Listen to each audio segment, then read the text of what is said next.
Bonjour à tous et bienvenue dans cette vidéo qui est la quatrième de 4 vidéos que Squarespace a gentiment sponsorisées. Les événements de fond qui ont conduit à la navigation puis à la perte de Forced sont essentiels pour comprendre pourquoi cela s'est produit et, pour être honnête, ils sont en fait beaucoup plus intéressants que la perte de Forced elle-même, qui, il faut le dire, a déjà été racontée un grand nombre de fois. Alors, examinons d'abord ces facteurs de fond. De la fin des années 1920 jusqu'aux années 1930, le Japon était considéré comme l'adversaire le plus probable. Une grande partie des ressources limitées de la Royal Navy avait été consacrée à la construction de navires adaptés à une guerre dans le Pacifique occidental. Le porte-avions Ark Royal, les croiseurs de la classe Town et une série de sous-marins assez grands, pour n'en citer que quelques-uns, des estimations n'ont été établies pour une guerre potentielle, et la conclusion générale était qu'un tel conflit serait en grande partie naval. Les forces terrestres se focaliseraient sur la défense de l'Empire plutôt que sur des opérations offensives. La Royal Air Force assurerait également une couverture défensive et une protection pour les navires capitaux, et la Royal Navy enverrait une grande force basée à Singapour, à partir de laquelle elle chercherait à engager et à détruire la marine japonaise alors qu'elle tenterait de mener ses opérations offensives, qui incluraient nécessairement quelques débarquements amphibies. Il s'est avéré que les estimations concernant la force que les Japonais enverraient contre les possessions britanniques se sont révélées remarquablement clairvoyantes. En effet, l'ampleur de l'invasion japonaise de la Malaisie était proche des prévisions d'avant-guerre. Mais le soudain changement de priorité vers l'Europe à la fin des années 30, puis le déclenchement de la guerre lui-même, ont entravé les dernières étapes du travail de renseignement, ce qui a laissé des lacunes dans les connaissances de la Royal Navy, et cela n'a pas été aidé par le timing de tous ces événements. Les détails des plans d'invasion de la Malaisie, l'exemple mentionné précédemment, n'ont en réalité été finalisés par les Japonais que vers la fin de 1941, ce qui laissait seulement quelques mois aux Britanniques pour découvrir quels étaient ces plans, alors qu'ils étaient évidemment en plein milieu de certaines des pires phases du conflit européen. Et cela signifiait, en retour, que même s'ils avaient une assez bonne idée de ce qui allait arriver, le moment où cela se produirait leur était presque totalement inconnu jusqu'à ce qu'il soit pratiquement trop tard pour pouvoir réagir. De même, l'utilisation des porte-avions de la marine impériale japonaise comme une seule force combinée n'a été introduite qu'en avril 1941 au sein de la marine japonaise. Pour des raisons similaires, cela impacterait significativement le renseignement ayant conduit au déploiement des forces dans l'océan Indien lors de l'opération C, aussi appelée RAID de l'océan Indien, début 1942. Et enfin, bien sûr, la guerre en Europe signifiait que le déploiement initialement prévu était impossible. Certains des navires qui auraient pris la mer si la guerre avait éclaté au début de 1939 étaient maintenant coulés, et la plupart des autres étaient soit coincés à combattre les Allemands et les Italiens, soit en réparation. Pourtant, à la fin de 1941, l'évaluation de la Royal Navy concernant la puissance de la marine japonaise, ainsi que celle des forces aériennes japonaises, tant du côté de la marine que de l'armée, était globalement correcte, à quelques différences notables près. Ils avaient surestimé le nombre total de destroyers et de sous-marins de la marine japonaise, tout en sous-estimant d'environ 25% le nombre d'avions que les porte-avions japonais pouvaient déployer. Principalement à cause de graves sous-estimations de la taille du Ryūjō, du Hiryu et du Soryu. Les estimations du nombre d'avions transportés par tonne de porte-avions étaient en réalité assez bonnes. Ils pensaient aussi que les Mogami et les Tone étaient armés de canons de 6 pouces, mais en même temps, ils croyaient également que la marine japonaise déployait une classe de super-croiseurs avec une demi-douzaine de canons de 12 pouces. Assez curieusement, les estimations de la puissance aérienne de l'armée japonaise et de la marine japonaise étaient en réalité plus précises que leurs évaluations de la puissance aérienne allemande à la même époque. Mais ce qui manquait, c'était le détail. Combien parmi les avions japonais étaient des chasseurs, des bombardiers torpilleurs, des bombardiers en piqué, des bombardiers horizontaux, etc. Les évaluations des capacités de chaque type individuel étaient généralement assez bonnes, mais savoir jusqu'où un bombardier G3M pouvait voler était très différent de savoir quels escadrons savaient larguer des bombes, lesquels avaient été formés aux opérations de torpillage, ou comment la charge utile de l'appareil pouvait affecter son rayon d'action global. En 1940, la Royal Navy pensait surtout en termes d'essayer globalement d'égaler la marine japonaise en ce qui concerne les navires de ligne. Il faisait en réalité pression pour relancer la production de cuirassés car, même si numériquement la Royal Navy avait la supériorité, d'une part un certain nombre de navires devaient être maintenus à domicile pour faire face à la guerre européenne et d'autre part, seuls les 3 Queen Elizabeth modernisés, le His Majesty's Ship Renown, le His Majesty's Ship Hood et les 2 Nelson étaient considérés comme égaux ou supérieurs aux unités de ligne de bataille de la marine impériale japonaise. Les navires de classe Revenge, dont le Malaya, le Baham et le Repulse, étaient considérés comme inférieurs en raison de leur vitesse réduite, de la faible élévation de leurs canons et de l'absence de système moderne, bien que le Repulse remplissait la plupart de ces critères. Elle était principalement incluse dans cette dernière catégorie en raison de sa combinaison d'un blindage faible et de la différence de capacité entre elle et le Renown, ce qui signifiait qu'elle pouvait affronter un Congo, du moins c'est ce que l'on pensait, mais rien de particulièrement plus redoutable. Les nouveaux King George V étaient bien sûr évalués par rapport à tout ce qui existait dans la ligne de bataille de la marine japonaise, mais ils n'étaient pas disponibles en 1940, et il restait encore la question des Yamato réellement existants mais quelque peu sous-estimés, ainsi que celle des supercroiseurs à canon de 12 pouces qui n'existaient pas mais étaient pris en compte. Mais même si la Royal Navy obtenait gain de cause, cela signifiait qu'aucun navire de ligne supplémentaire ne serait disponible avant au moins le milieu ou la fin de 1942. À mesure que 1940 laissait place à 1941, une période de 2 ans sans capacité à lire les codes japonais prit fin et, grâce à cela ainsi qu'aux mesures de radiogoniométrie, une image assez précise de ce que la marine japonaise faisait réellement commença à se dessiner, même s'il y avait bien peu de choses que l'on pouvait réellement faire à ce sujet. Le partage des ressources avec les États-Unis signifiait que le nombre de codes déchiffrés augmentait, et cela permettait également de coordonner les efforts de radiogoniométrie avec les stations américaines aux Philippines. Les sous-marins britanniques, Régulus et Persée, complétèrent cela en observant directement les exercices de la flotte de la marine impériale japonaise et fournirent des photos précieuses de tout nouveaux navires impériaux japonais.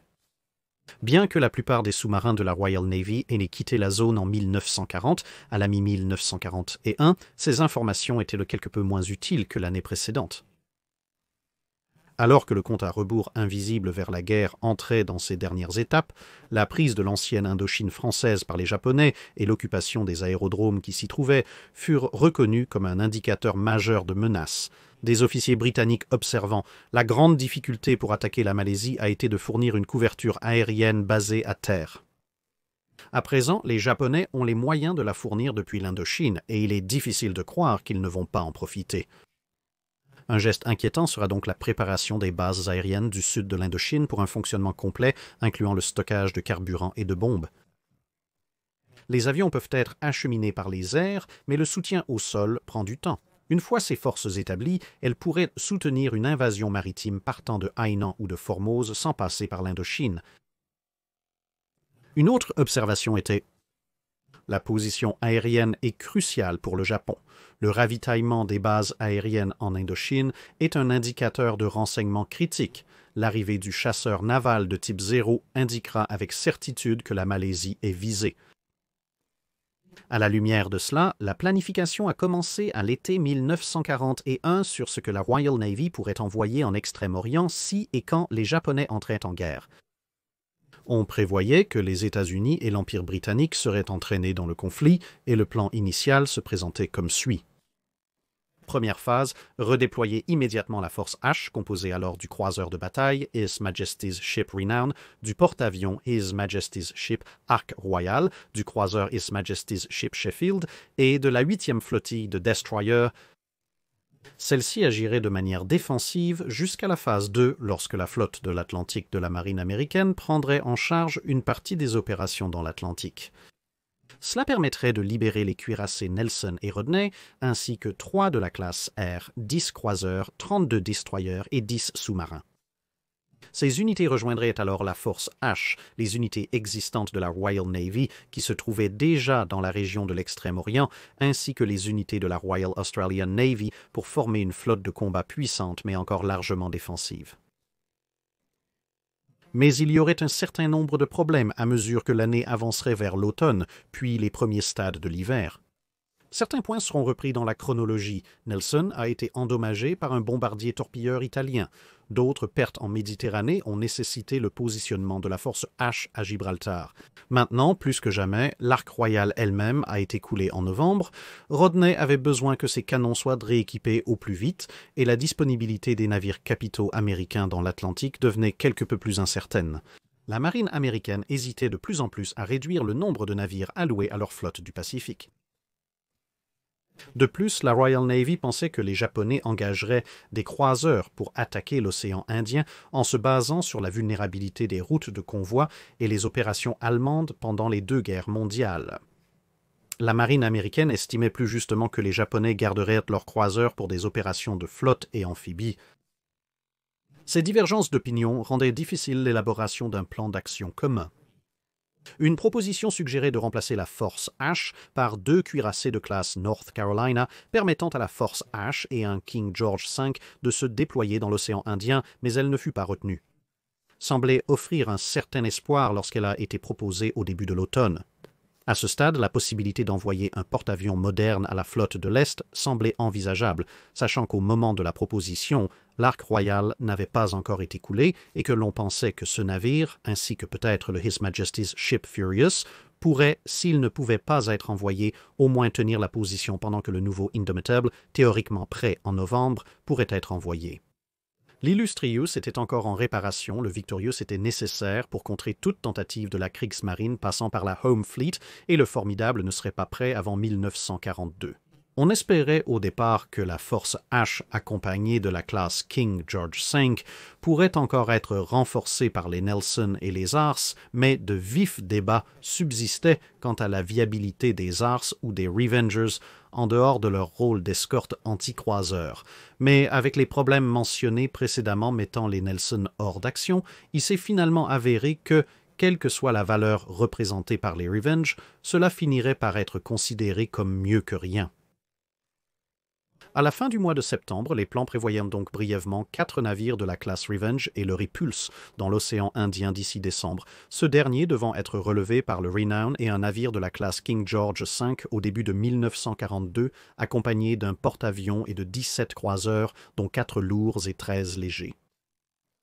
À cette fin, le Repulse est arrivé dans l'océan Indien à la fin du mois de septembre, suivi du Revenge au début du mois d'octobre. La conférence ABC 2 du même mois a confirmé, avec les Américains prenant déjà une part de responsabilité dans l'Atlantique, que les 3 autres navires de la classe Revenge seraient dans l'océan Indien en novembre. Mais que la force H serait toujours nécessaire à Gibraltar. Cela a conduit à une réadoption du plan initial en 2 phases, mais cette fois avec un accent plus marqué sur une barrière défensive. Le déploiement de la première phase pouvait être renforcé et réalisé plus tôt, la deuxième phase visant désormais une finalisation en janvier 1942. Cette dernière phase enverrait les 2 Nelson une fois les réaménagements et réparations terminés pour soutenir les Revenger, Repulse et le King George V qui pourraient être envoyés plus tôt. Que ce soit un porte-avions qui parte en première ou en deuxième phase dépendrait de la disponibilité des porte-avions. Jusqu'à ce qu'un porte-avions soit disponible, un mélange de bases de la Royal Air Force en Malaisie et de bases de l'États-Unis Army Air Force aux Philippines devrait suffire pour la couverture aérienne. Cependant, à ce stade, les États-Unis ont rejeté les détails du plan ABC-2 et il a donc fallu réviser les choses une fois de plus, tout en gardant à l'esprit une stratégie offensive, mais en tenant désormais compte des pertes de guerre croissantes et en comprenant que la coopération plutôt que l'intégration avec les forces américaines dans le Pacifique occidental allait être la règle du jour. Dans le cadre de la nouvelle stratégie offensive, il a été proposé de déplacer le principal port de déploiement de la marine de Ceylan, aujourd'hui le Sri Lanka, vers Singapour, faisant ainsi passer la force d'une formation principalement défensive dans l'océan Indien à une force offensive dans le Pacifique occidental. Mais les problèmes susmentionnés avec les Nelson étaient désormais mieux compris et aucun des 2 navires ne pourrait atteindre l'extrême-orient avant l'été 1942, ce qui signifiait que la flotte la plus puissante pouvant être en place d'ici la fin de 1941 serait composée d'un King George V du Repulse et des 4 Avengers. L'argument en octobre était divisé en 3 parties. L'amiral Pound voulait que toutes les forces se rassemblent à Ceylan. L'amiral Phillips les voulait toutes à Singapour. Churchill a fait un compromis, voulant que toute force à Singapour soit rapide et capable de réagir promptement à toute incursion. À ce stade, il est important de noter que des porte-avions étaient prévus dans la deuxième vague de renforts qui ferait passer les forces de la Royal Navy dans la région d'une simple formation à une flotte, la couverture mentionnée de la Malaisie et des Philippines prenant leur place pour le moment. En novembre, le cuirassé de classe King George V choisi, le His Majesty's Ship Prince of Wales, était déjà en route via l'Afrique du Sud dans le cadre d'une petite formation appelée Force G, beaucoup trop de publicité.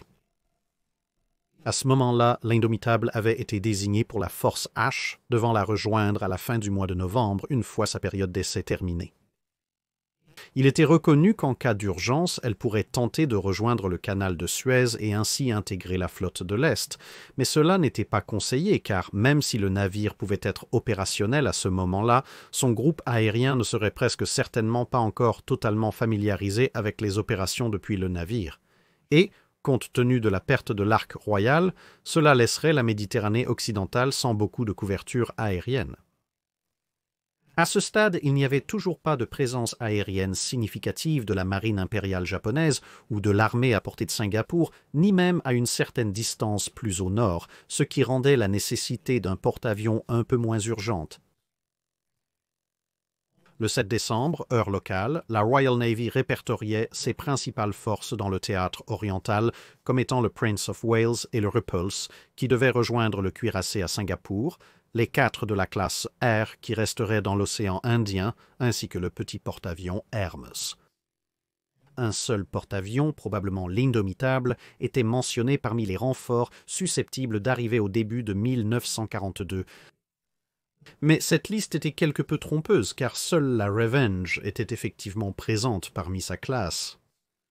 Le Royal Sovereign n'atteindrait la zone qu'à la fin décembre, et le Ramilly et le Resolution avaient encore chacun un convoi à escorter et ne seraient en réalité dans la zone qu'en janvier.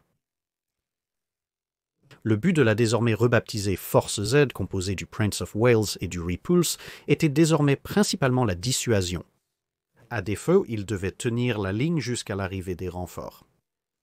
Face à la possibilité d'une attaque japonaise contre la force en mer, l'expérience récente de la Méditerranée suggérait qu'une attaque de 62 bombardiers mixtes, torpilleurs et en piqué, pouvait être repoussée par une bonne défense antiaérienne, comme ce fut le cas pour le convoi Albert l'après-midi du 26 septembre 1941. Cette force comprenait également 68 chasseurs en couverture aérienne et il n'était pas prévu qu'une attaque japonaise puisse bénéficier d'une couverture de chasseurs aussi importante pour soutenir une attaque de 28 torpilleurs.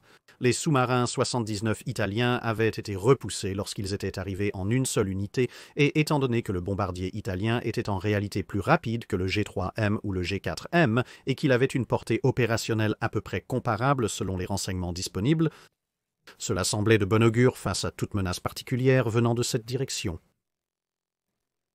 Un point majeur qui avait été négligé dans cette évaluation était l'équilibre des forces qui s'étaient opposées aux assaillants italiens.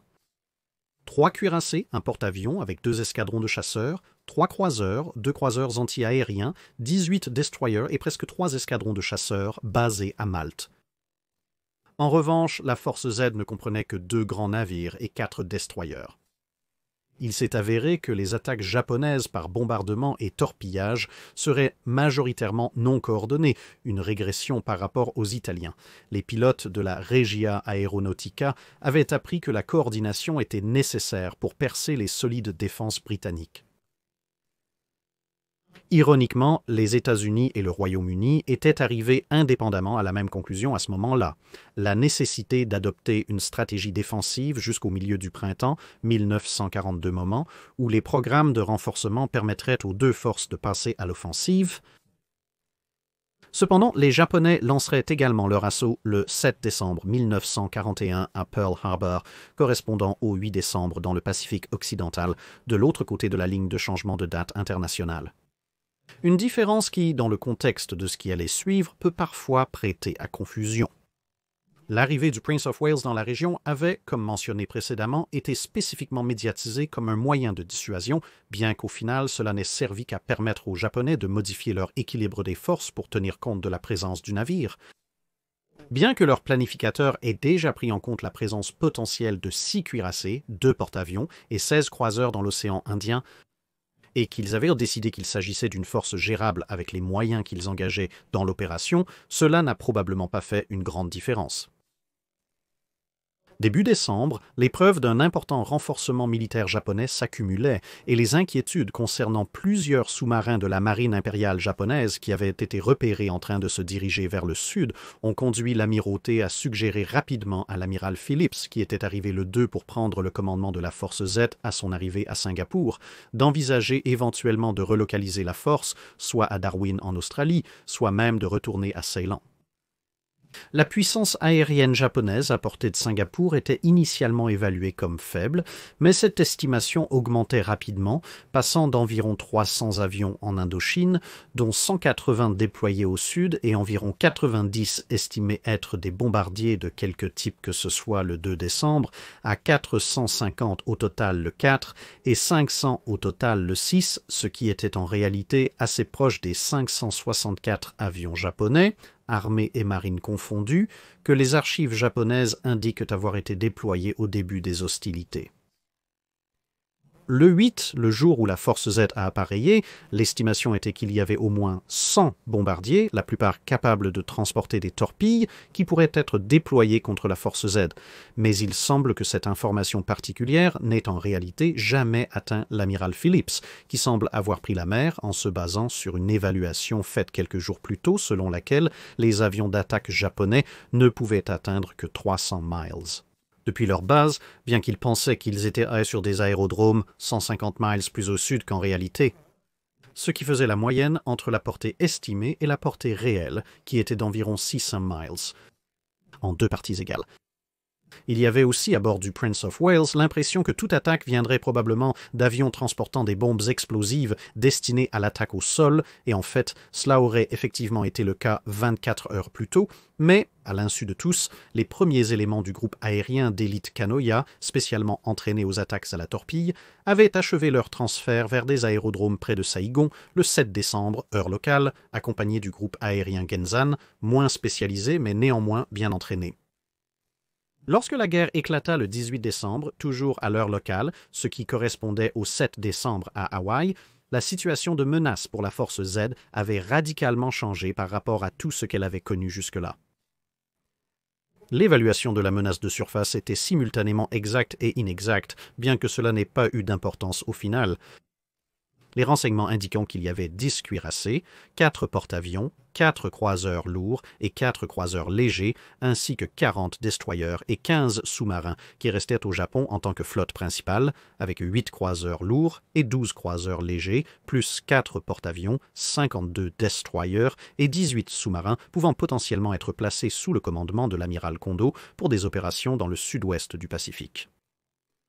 Additionner, ces informations constituaient une évaluation remarquablement précise de la force de combat opérationnelle japonaise, mais ce que cela ne montrait pas, c'est qu'au moment où cette évaluation a été faite, le 1er décembre, la majorité de la force de porte-avions impériale japonaise et une force d'escorte puissante était alors déjà en route vers Pearl Harbor, et la force d'attaque du Sud, bien qu'elle ait effectivement été formée, ne comprenait que 2 croiseurs de bataille, un porte-avions léger et plusieurs croiseurs.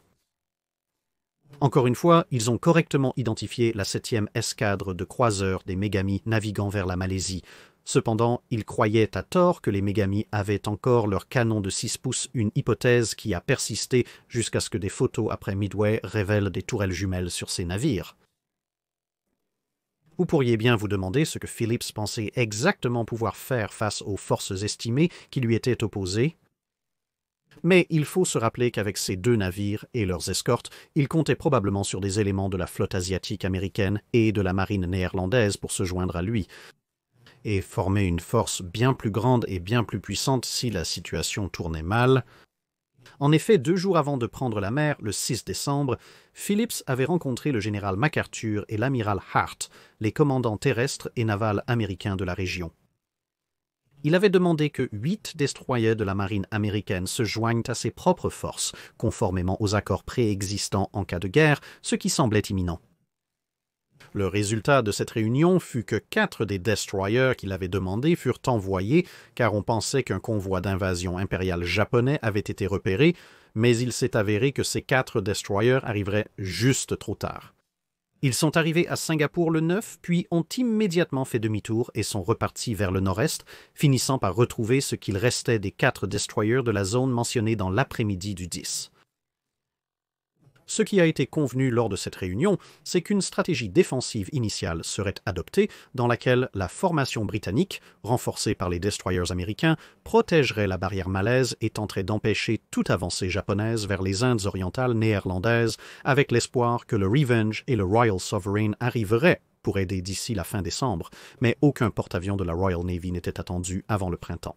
Une force combinée de croiseurs serait stationnée à Bornéo pour soutenir ces efforts, tout comme la force de sous-marins de la marine américaine basée à Cavite, aux Philippines. Des efforts devaient être faits pour moderniser Manille dans l'espoir qu'en avril, la Royal Navy serait en mesure de déplacer sa formation renforcée de Singapour vers les Philippines afin de se joindre à la flotte asiatique et à tout renfort qu'elle aurait pu recevoir à ce moment-là. Cependant, la manière exacte dont cela devait être fait face à la composition des forces japonaises n'est pas consignée et aucune stratégie spécifique pour faire face à leur puissance aérienne n'a été prévue, hormis le déplacement des avions sur les aérodromes malais et d'autres terrains proches de leur base aérienne connue. Il n'a également jamais été mentionné où la flotte asiatique devait se replier si le premier coup japonais tombait sur les Philippines et rendait leur base intenable.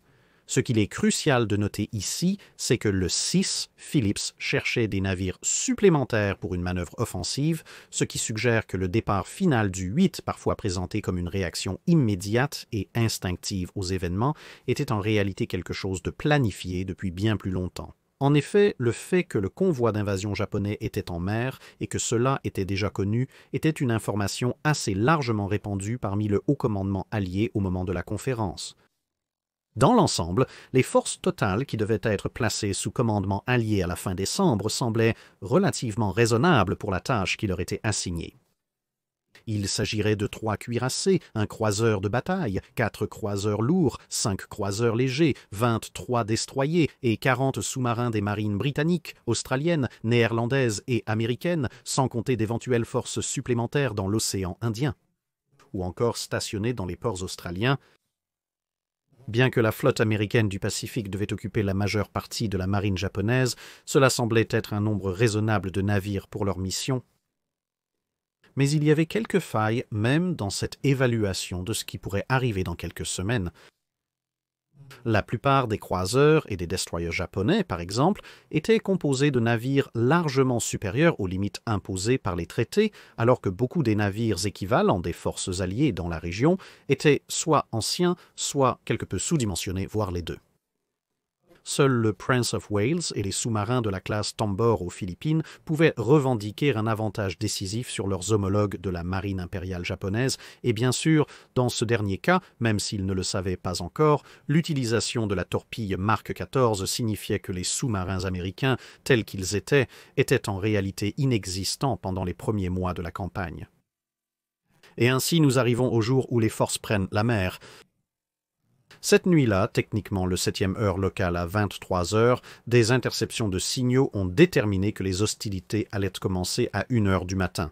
La nouvelle est arrivée des débarquements japonais en Malaisie, suivi d'un raid sur Singapour par des bombardiers japonais, et les nouvelles n'ont cessé de s'accumuler. La Malaisie était également attaquée par des avions japonais, ainsi que des débarquements et des frappes aériennes signalées aux Philippines, puis la nouvelle est tombée que la majeure partie de la puissance de combat de la flotte du Pacifique américaine reposait au fond de la mer à Pearl Harbor.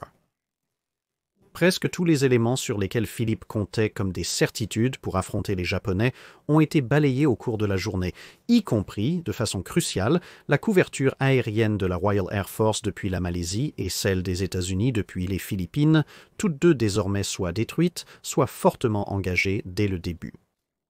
Un aspect de ces attaques a même contribué à renforcer l'évaluation de la puissance aérienne japonaise, car seulement une poignée de bombardiers s'était présentée au-dessus de Singapour avec des bombes relativement petites. Étant donné que les attaques de Pearl Harbor avaient eu lieu presque au même moment, cela semblait renforcer l'idée que les avions de la marine japonaise chargés de torpilles avaient une portée de combat limitée, mais, raisonnait-on, si les Japonais avaient pu déployer un grand nombre de bombardiers torpilleurs sur une distance significative, ils les auraient sûrement envoyés à Singapour lors de ce raid. En réalité, le raid avait été bien plus important, mais la plupart des avions s'étaient égarés à cause du mauvais temps. De plus, le groupe aérien japonais spécialisé dans les torpilles venait tout juste d'arriver après leur vol de transit. Néanmoins, Phillips a pris la mer en fin d'après-midi en partant de 3 hypothèses. Premièrement, il pensait bénéficier de l'effet de surprise. Deuxièmement, il croyait que le mauvais temps offrirait un camouflage et une protection contre les moyens de reconnaissance ennemis, préservant ainsi l'effet de surprise et lui permettant de s'échapper après avoir attaqué les débarquements. Et troisièmement, comme nous l'avons déjà vu, il pensait que la menace aérienne était limitée à la fois en portée et au type d'attaque, que l'expérience suggérait pouvoir être relativement facilement supportée, c'est-à-dire des bombes légères larguées en altitude. Cela expliquerait aussi pourquoi il était prêt à prendre la mer malgré les problèmes des systèmes radars de recherche aérienne de son cuirassé sous la chaleur tropicale. Il ne semblait pas qu'il allait en avoir besoin. Son objectif était de trouver la force de débarquement japonaise en Malaisie, de percer tout écran qu'il pourrait avoir, de couler les transports, de perturber les débarquements, puis de revenir avant qu'une réponse majeure ne puisse être organisée. Ainsi, le 9, une série d'avions de reconnaissance japonais ont survolé ou approché la formation, composée du Prince of Wales, du Repulse et de 4 destroyers. Ensuite, à l'insu de Phillips, le sous-marin I-65 les a repérés en début d'après-midi et les a suivis un moment, signalant leur position. Ce rapport a poussé les transports désormais vides à naviguer vers un endroit sûr, sous escorte, et des ordres ont été donnés pour préparer les bombardiers spécialement entraînés à une attaque à la torpille. En cas d'échec, les croiseurs de bataille Kongo et Haruna, 8 croiseurs lourds, 1 léger et 12 destroyers furent envoyés, répartis en plusieurs formations pour différentes missions, et non en une seule flotte. Au coucher du soleil, des hydravions japonais repérèrent la force Z. Les Britanniques les repérèrent aussi et Phillips, réalisant avoir perdu l'effet de surprise, annula l'attaque du site d'invasion. Les navires firent demi-tour, prenant une route trompeuse jusqu'à la nuit, puis modifièrent leur cap vers Singapour. À court de carburant, le destroyer His Majesty's Ship Tenedos fut envoyé en avant. Les avions d'attaque japonais décollèrent tous visant une attaque de nuit, car il subsistait une certaine inquiétude que les Britanniques puissent attaquer le convoi d'invasion dans l'obscurité. L'échec de cette opération de recherche fut en grande partie dû au mauvais temps sur lequel Phillips avait compté. Au cours de la nuit, une fusée éclairante fut larguée au-dessus du croiseur Chukai et de ses escortes par des avions de reconnaissance japonais qui se trouvaient eux-mêmes à seulement quelques milles de la formation britannique et auraient pu constituer une cible intéressante à abattre de nuit. Mais à ce stade, les navires britanniques retournèrent à leur base et la fusée éclairante repérée confirmait seulement la perte de l'effet de surprise. Heureusement que les Alliés ne connaissaient pas encore tout le potentiel de la torpille Longlance à cette époque. Mais heureusement pour les Japonais, cette erreur d'identification n'a pas conduit à une attaque erronée contre Chukai. Similaire à celle qui avait eu lieu contre le Sheffield lors de la chasse au Bismarck, car si cela s'était produit, Phillips s'en serait presque certainement sorti indemne, puisqu'il n'y avait ce jour-là, en Indochine, qu'assez de torpilles aériennes pour une seule vague d'attaque. D'autres torpilles étaient en route, mais elles ne seraient pas arrivées avant que la force Z n'atteigne en toute sécurité Singapour. Cependant, alors que le 9 laissait place au 10, les derniers clous dans le cercueil de la force Z étaient en train d'être enfoncés un à un. Juste avant minuit, la pluie s'est arrêtée et les nuages ont été en grande partie chassés, laissant un travail bien plus facile pour les avions de reconnaissance et d'attaque japonais à l'avenir.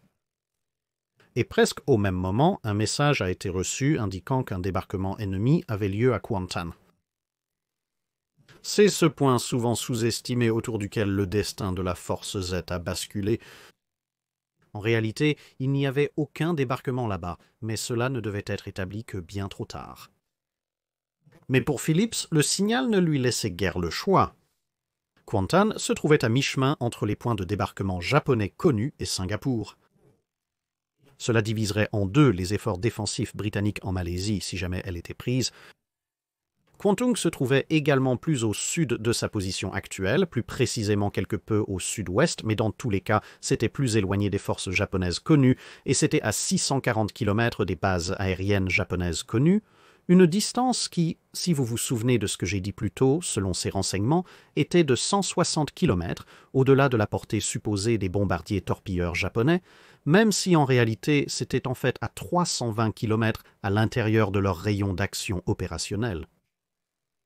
Ainsi, sous le couvert de la nuit, Phillips n'avait probablement pas d'autre choix que de changer de cap pour intercepter et détruire cette nouvelle force. Cela explique aussi l'une des deux raisons pour lesquelles il n'a pas insisté pour avoir une couverture aérienne le lendemain. Autant qu'il le savait, il n'en avait pas besoin.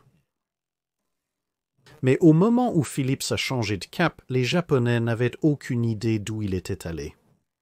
Sans ce signal, même sans le moindre cerf-volant avec des messages grossiers pour une couverture aérienne, la force Z serait probablement rentrée à Singapour. Mais il n'en fut pas ainsi. Phillips a modifié sa trajectoire vers Kwantung en maintenant le silence radio pour s'assurer que les forces de débarquement japonaises n'aient aucune idée de son approche. Peu avant minuit, cette nouvelle trajectoire l'a amené à croiser la route du sous-marin I-58. Le Dix au matin Like 58 lança une attaque à la torpille. Toutes ces torpilles ont manqué leur cible, mais le sous-marin est resté indétecté, puis il a fait surface et a ensuite transmis son rapport d'observation par radio. À 03h15, l'information est arrivée au quartier général des bombardiers. Au lever du soleil, les 3 groupes aériens complets de la force de bombardement étaient en vol, suivant les avions de reconnaissance envoyés à l'aube pour retrouver les navires relocalisés. Pendant ce temps, au large de Kwantung, l'animation ne provenait que d'un remorqueur avec des barges et d'un mystérieux avion solitaire. Perplexe, la force a dit de ralentir encore pour enquêter. Finalement, ils ont dû conclure qu'il n'y avait pas eu de débarquement ou que la force était entièrement composée de ninjas. N'ayant rien d'autre à faire, les navires ont entamé leur retour. Mais à 0952, ce fut le début de la fin. Au sud, le Tenedos détaché a été repéré par un avion de reconnaissance puis attaqué par 9 bombardiers. Malgré les bombardements aériens manqués, le navire a poursuivi sa route. À 10 heures précises, les autres groupes d'attaque japonais étaient presque à bout de souffle, à court de carburant et sans succès pour inciter le corps principal de la force Z. Mais, selon certains récits, à 10h15, un seul avion de reconnaissance est tombé sur la formation et a signalé sa position. Cela semble assez probable car à 10h20, un avion a été repéré par les navires de Phillips et à 10h30, après avoir reçu et traité à la fois cette observation et le propre signal de Teneus, la force Z est passée en alerte maximale pour une attaque aérienne et a commencé à mettre le cap sur Singapour à 25 nœuds. Beaucoup se sont demandé pourquoi Phillips n'a pas demandé de couverture aérienne à ce moment-là alors qu'elle était disponible.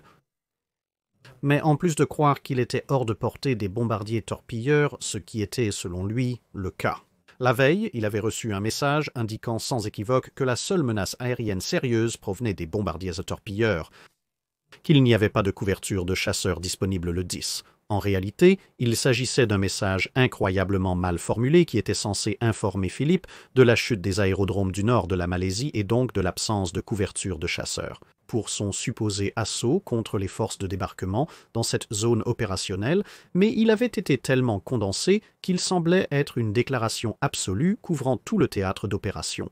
Ainsi, alors que vous prépariez vos navires à une attaque aérienne et que le Tenedos avait déjà diffusé à tous ceux à portée que des avions japonais étaient dans les parages, pourquoi demander ce qu'on vous avait déjà dit ne serait pas disponible? Et si, par hasard, des avions étaient disponibles, alors sûrement le signal du Tenedos, que Singapour aurait également dû capter, les aurait de toute façon fait sortir. Vers 11 heures, la plupart des avions d'attaque de la marine japonaise, avec leur carburant maintenant bien en dessous de 50, les pilotes s'inquiétaient principalement de savoir s'ils auraient suffisamment de carburant pour rentrer ou s'ils devraient se dérouter vers les aérodromes capturés la veille, selon les rapports. Mais ensuite, un autre avion a envoyé un rapport de position mis à jour, celui-ci à 11h05.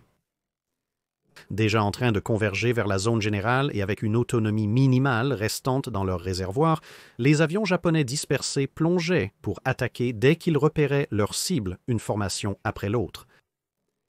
L'une de ces formations ayant déjà largué sa charge sur Tenedos, la suivante, armée de petites bombes de 250 kg, se dirigea vers le Repulse, larguant ses bombes à 11h13. Une seule bombe toucha le croiseur de bataille au milieu du navire, mais explosa en frappant seulement un pouce de blindage de pont relativement haut dans le navire, et bien que cela ait causé quelques pertes, cela n'entrava en rien la capacité du navire à naviguer ou à combattre. En échange, sur les 8 bombardiers impliqués, 5 furent touchés par la défense contre avions dont 2 gravement endommagés. Ces 2 attaques semblaient également confirmer les évaluations précédentes. Les avions équipés de bombes légères pouvaient atteindre une telle distance, mais pas ceux transportant des charges lourdes. Mais cette idée allait être démentie à 11h32 lorsque 16 autres avions sont apparus, dont 9 se sont dirigés vers le Prince of Wales. Un matelot ordinaire servant à son bord a rapporté « Je pouvais voir une formation d'environ 10 avions rasant l'eau en direction de notre position. J'attendais avec excitation le massacre de ce monstre d'escadron qui aurait terrifié des mortels moins aguerris, mais pas nous. Laissez-les s'approcher, attrapez-les à la remontée. Un crescendo assourdissant de bruit a éclaté vers le ciel. 8 canons de 133 mm ont tiré simultanément. J'ai regardé les obus exploser, mais aucun avion n'a été touché. Pour moi, il semblait bien loin de la cible. Les avions avançaient sans relâche, sous le feu nourri des canons pom-pom, des mitrailleuses et du canon Beaufort. L'enfer semblait s'être déchaîné d'un coup, mais rien ne les arrêtait. Le cuirassé a viré pour éviter l'attaque. Alors qu'un avion a dévié pour poursuivre le Repulse, les 8 autres ont ciblé et largué leurs bombes. Une torpille a explosé dès qu'elle a touché l'eau, mais les 7 autres ont continué tout droit. Les 7 avions restants de la formation générale, rejoints par celui qui avait interrompu son attaque, ont effectué 8 largages sur le Repulse. Avec 15 torpilles dans l'eau, un bombardier s'est écrasé en mer en flammes et 3 autres ont subi de lourds dégâts. Malgré son âge, le Repulse s'est faufilé et a manœuvré tel un serpent dans l'herbe, esquivant toutes les armes entrantes. Le prince de Galles s'en est presque aussi bien sorti. 6 torpilles sont passées à côté, mais une seule torpille a touché l'arrière, juste à l'endroit où l'arbre d'hélice bâbord le plus extérieur quittait la coque. L'explosion a secoué le navire, endommageant les générateurs, tordant l'arbre d'hélice et sectionnant sa structure de soutien. L'énorme poids et la taille de la tourelle arrière quadruple de 14 pouces ont formé un point d'appui autour duquel la poupe a fouetté et diverses soudures et cloisons se sont ouvertes. Les 2 moteurs bâbord se sont brièvement arrêtés, entraînant une diminution de la vitesse du navire. Aussi grave que cela ait été, la situation aurait peut-être pu être sauvée. En effet, à l'insu des Britanniques, la situation était presque identique à celle vécue par le cuirassé italien Vittorio Veneto juste avant la bataille du Cap Matapan. Mais, alors que dans cette situation les Italiens avaient eu le temps de régler les choses, cette fois-ci, le navire faisait face à une nouvelle attaque. Malgré les dégâts catastrophiques sur l'arbre d'hélice extérieur, celui-ci et l'arbre intérieur furent remis en marche. Cela a conduit le tube en roue libre, qui était l'arbre d'hélice extérieur, à déchirer les cloisons et les joints jusqu'aux salles des machines, et 2400 tonnes d'eau ont commencé à s'engouffrer par le chemin endommagé, contournant toutes les défenses anti-torpilles et paralysant définitivement une grande partie de la puissance motrice et électrique du navire.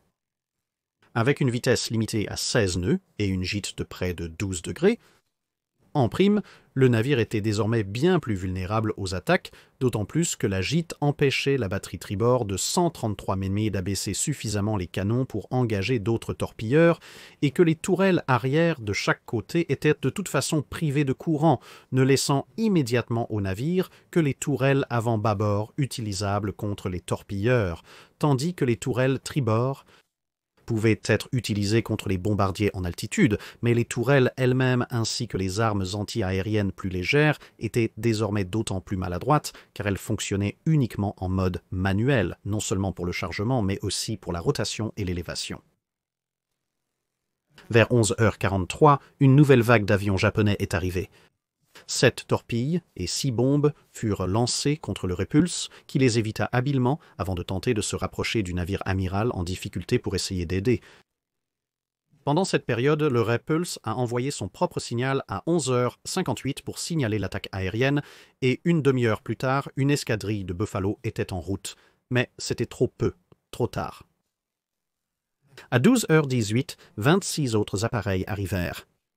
Ceux-ci étaient équipés de torpilles aériennes légèrement plus récentes qui frappaient un peu plus fort et ils comptaient parmi les mieux entraînés de la marine impériale japonaise en matière d'attaque à la torpille.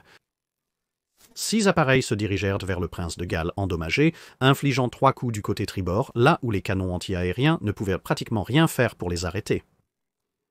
2 coups touchèrent le navire, l'un à l'avant et l'autre à l'arrière, plus loin que le premier impact qui l'avait paralysé. Celui-ci tordit l'arbre d'hélice extérieur tribord comme un bretzel, le posant sur l'arbre d'hélice intérieur tribord, ce qui fit que le navire commença à dériver jusqu'à pratiquement s'arrêter, avançant à environ 6 nœuds grâce à l'hélice intérieure bâbord, et il ne restait plus qu'une seule chaufferie qui tentait frénétiquement mais en vain de faire avancer le navire un peu plus vite. Une dernière torpille frappa le navire à côté de la tourelle B, la tourelle jumelle en superposition, mais ce fut la seule à toucher les défenses anti-torpilles du navire, qui, pour un maigre réconfort des concepteurs, réussirent à résister totalement à l'impact. Les efforts de contre-inondation après le premier impact firent que les coups portés à la proue et à la poupe lors de la seconde attaque causèrent en réalité encore plus de dégâts qu'on ne l'aurait imaginé, même pour des impacts sur des parties non protégées du navire, car les espaces d'air dans la coque étaient désormais remplis d'eau, ce qui transmit très efficacement l'onde de choc des impacts. Mais à ce stade, le prince de Galles transportait plus d'eau à l'intérieur de sa coque que le déplacement total de la plupart des cuirassés pré-dreadnoughts, et son destin n'était donc plus qu'une question de temps. À 12h23, 11 des avions japonais restants attaquèrent le Repulse dans un mouvement en tenaille, 8 venant d'un côté et 3 de l'autre. Les 8 attaquèrent en premier et le Repulse les évita une fois de plus, mais cette manœuvre la plaça inévitablement sur la trajectoire des 3 autres, dont l'un réussit à toucher sa cible. Cela ne sembla pas vraiment l'affecter, la torpille ayant frappé au milieu de ses défenses anti-torpilles, qui semblaient faire leur travail plutôt efficacement. Mais maintenant, les avions restants plongèrent et 3 ou 4 autres torpilles touchèrent leur cible des 2 côtés, signe d'une seconde attaque en tenaille. Ces dégâts catastrophiques survenus en même temps furent trop importants et Repulse chavira et coula en un peu moins de 10 minutes après avoir évité près de 2 douzaines de torpilles avant de recevoir les coups fatals. Une dernière attaque de bombardement à 12h41 toucha Prince of Wales d'un seul coup, mais n'accomplit pas grand-chose d'autre que d'augmenter le nombre de victimes. Le navire était déjà en train de chavirer sur bâbord, ce qui montre à quel point le premier impact avait causé des dégâts et des inondations, étant donné qu'il avait 3 trous sur son flanc tribord, mais qu'il basculait dans la direction opposée. His Majesty's Ship Express, l'un des destroyers d'escorte, s'est approché pour évacuer autant de membres d'équipage que possible, et à 13h18, le cuirassé a chaviré complètement, manquant de peu d'entraîner Express avec lui, puis il a coulé juste au moment où les premiers Buffalo arrivaient au-dessus. En échange de la perte de 4 avions, 3 abattus lors de l'attaque et un autre écrasé à l'atterrissage, ainsi que plus d'une douzaine gravement endommagés, et la dépense de 49 torpilles et de dizaines de bombes, les Japonais avaient coulé les 2 seuls navires capitaux rapides alliés de toute la région Indo-Pacifique. Au total, 840 officiers et marins ont péri avec les navires, 513 lors de la disparition rapide du Repulse et 327 du Prince of Wales. Privés de navires lourds rapides sur lesquels s'appuyer, les forces alliées rassemblées allaient progressivement être éliminées morceau par morceau dans les mois à venir. Le commandement American, British, Dutch, Australian, gravement sous-effectif, et une grande partie des unités restantes de la Royal Navy dans l'océan Indien lors de l'opération C sont perdus.